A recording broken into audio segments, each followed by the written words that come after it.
Injections क्यों लगते हैं? पहले तो हम बात करते हैं आईवीएफ में क्यों लगते हैं इंजेक्शंस। लोग कहते हैं मैम हमारे तो नेचुरली, मैंने पहले नेचुरली प्रेग्नेंट हुई हूँ तो मेरे तो एग बन रहा है, मैंने फॉलिकुलर मॉनिटरिंग भी कराई है, मेरा एग बन रहा है, तो आप मुझे इंजेक्शंस क्यों दे रहे हो? एग तो मेरे नेचुरली भी बन रहे हैं। बहुत वैलिड क्वेश्चन है, पर इसका एक वैलिड आंसर भी है। वो ये है कि नेचुरल प्रेगनेंसी के लिए सिर्फ एक एग की जरूरत होती है, बट आईवीएफ में अगर हमें प्रेगनेंसी अचीव करनी है तो हमारे को मल्टीपल एग्स की जरूरत होती है, क्योंकि हमें जब हम मल्टीपल एग्स बनाते हैं तभी हम मल्टीपल एम्ब्रियोज बना पाते हैं और तभी हम प्रेगनेंसी अचीव कर पाते हैं। नाउ मल्टीपल एग्स को बनाने के लिए, डेवलप करने के लिए हमें हार्मोन्स की ज़रूरत होती है।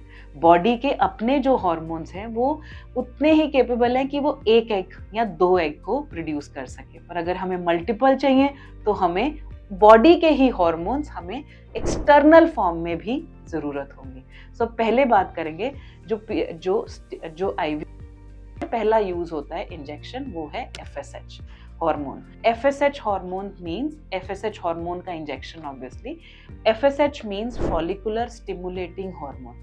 Follicle means egg, so egg को स्टिमुलेट करने का जो हार्मोन होता है वो है एफएसएच हार्मोन। नाउ ये 2 तरह के इंजेक्शंस आते हैं, रिकॉम्बिनेंट और यूरिनरी।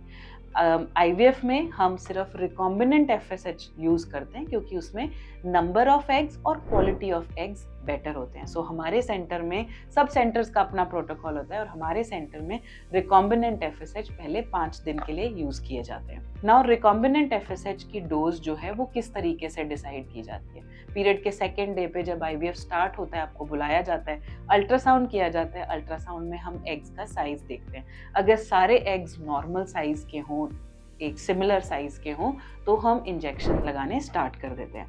नाउ ये इंजेक्शन फॉलिकल्स को धीरे धीरे बड़ा करता है। पहले 5 दिन के लिए हम ये इंजेक्शन लगाते हैं। डोज ऑब्वियसली आपका डॉक्टर डिसाइड करता है कितने नंबर ऑफ एग्स हैं और आपके बॉडी वेट के अकॉर्डिंग। जनरली ये डोज 150, 225 या 300 इंटरनेशनल यूनिट्स ही यूज की जाती है। अनलेस कोई किसी का वेट ज़्यादा हो तो 375 भी कर सकते हैं हम।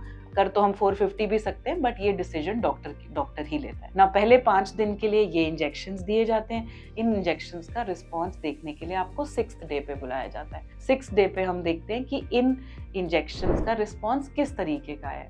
एग्स अच्छे ग्रो कर रहे होते हैं तो सेम डोज हम कंटिन्यू कर देते हैं और इन एचएमजी और इनमें से एचएमजी इंजेक्शंस पे शिफ्ट कर देते हैं। एचएमजी इंजेक्शंस कॉम्बिनेशन इंजेक्शन होता है जिसमें हम एफएसएच और एलएच दोनों तरह के हार्मोन को यूज कर पाते हैं। इसकी डोज भी अप्रॉक्सीमेटली सेम ही रहती है और इनको हम 3 दिन के लिए प्रिस्क्राइब कर फिर आपको दोबारा बुलाते हैं स्कैन के लिए। इसके साथ एक बहुत ही इंपॉर्टेंट इंजेक्शन है जो कि है सेट्रेलिक्स।